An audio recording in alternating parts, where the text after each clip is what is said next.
To quote directly what Brendan Ogle said when he was interviewed by Sean O'Rourke, of course I am opposed to people wasting water.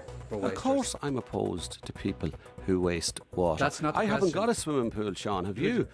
No, not yet. Now listen, seriously, are you opposed to charging wasters? I am not opposed. Brendan speaks, like yourself, for the right to water movement.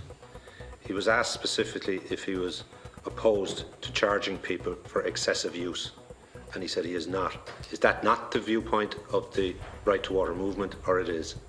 It is the viewpoint, Deputy Cowen.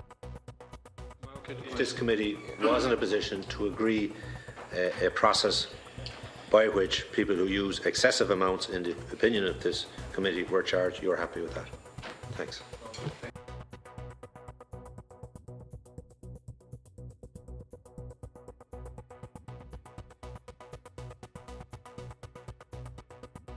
But if you were to, say, for instance, have an excessive charge of over 150% of domestic usage, that potentially could raise between 14 million and 30 million.